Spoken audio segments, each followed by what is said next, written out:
East Birmingham organiser. I was contacted a few months ago by a lady we will keep out of the public eye for a moment. We'll call this lady Jane. Jane's originally from Oxford and she's here to tell her story with regards to sexual grooming. It was in London. I'd moved back to Woolwich, where my family were from, back in 2003, and I was about 23 years old at the time. I lived in a flat on my own in an area that was heavily populated by West Africans. And after a few months of being there, every time I left my flat, there would always be a couple of African men that would follow me into town. They would just be talking to me and just trying to ask me to be their girlfriend and asking me personal questions about my life, wanting to know everything about me. At the time I worked at the hospital in Woolwich, and they were a lot of them worked in the hospital as well. And after, when would it have been? About February of 2004, and it started to get quite bad.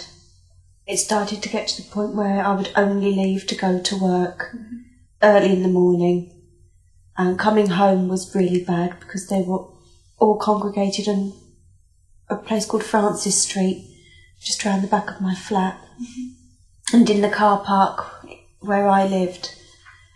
And it got really, really bad. I began to ring the police and the council at that time because I could see what was going on. The council wouldn't move me because the police weren't involved. The police wouldn't get involved because they hadn't done anything to me. And then there was a problem at work. One of the guys was extremely racist towards me, and I reported him and was suspended for it. I had no income. I was too scared to go back to work, and I couldn't leave my flat at all because they really, every time I left my flat, there was loads of them there, and I couldn't even get out to buy food or sign on. I couldn't do anything. And it got so bad, the police wouldn't listen. They just kept telling me they weren't doing anything wrong. Okay. And it got to the point where I didn't have any food, or any gas or any electric. And I had to open my front door and I had to go down to them in the car.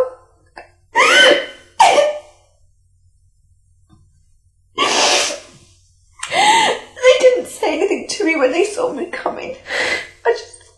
One of them just got up he was sat on his car bonnet. He just got up, he opened the car door and put me in the car. And that was when it started. And we drove, I don't even know where it was. We drove up and it was the dark end of the street. And he made me have sex with him a few times. He was smoking crack in the car and trying to get me to smoke it too. And that was it. After that, I would be picked up most evenings and I didn't even know where I was going to. I would be driven. Sometimes they'd park in a car and I'd have to get into another car and drive off and help to do things with that man. I wasn't...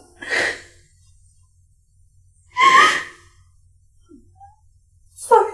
It's okay, you take your time. Take your time.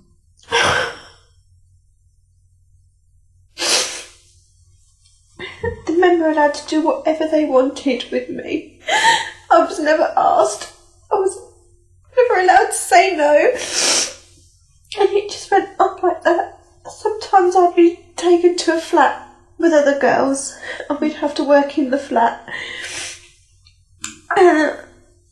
Most of them were on drugs.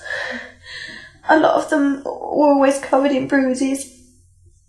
I got beaten up a few times.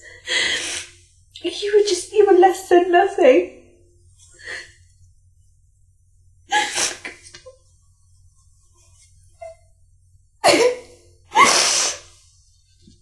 Can we stop for a minute? There was one time I was driven to a flat in Catford, and it was a Cypriot man there. He wasn't able to have sex, and he had me there basically to take it out on me. He had kept instruments aside to use on me, and he'd forced quite a few things inside me. When I did eventually come out of the flat, I tried to say to the guy that was waiting for me what had happened. But because I hadn't come out when they'd wanted me out, he just grabbed me by the back of the head and was just smashing my face on the dashboard in the middle of the high street, and nobody took any notice. Nobody took any notice at all.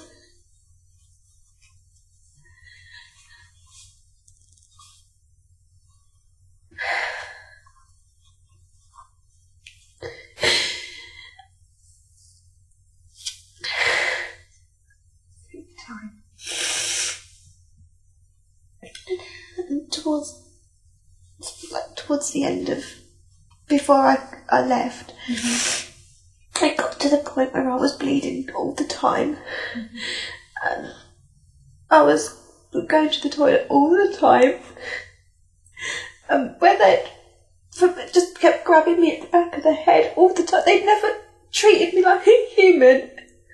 They were always pulling me by the back of the hair. My head used to bleed, and I wasn't able to sleep with pain. The only people that ever spoke to me and treated me like a human was the British National Party when I got in touch with them. And they tried to help me get out of London. When I left, I tried to tell the police everything that happened, and they just didn't care. They wouldn't even talk to me about it. So what have the police actually done for you, Nothing. Jane? Nothing. Nothing at all. Nothing. And you sat here today and told your story. What would you like the British National Party to do for you now? I want to know why the police won't do anything. I want a public inquiry into everything. I want to know why this is allowed to happen. There are children in there as well. I've been sent to one flat, and I will feel guilty for this until the day I die. And there was one flat I was sent to work in, and one of the other girls there said she'd been there the day before, and there was another woman there, and her child had to come with her to the flat. And you can see they'd had kids there. There were toys, and the mother started panicking halfway through the day, and to shut her up, one of the guys poured a boiling hot kettle over the little boy, so that the mother would do as she was told. And I tried to tell social services in Woolwich. I tried to do it anonymously, and they just said, we don't deal with children, we don't know what department does. And that was it. That was the end of it. And I feel so guilty because I didn't do anything more.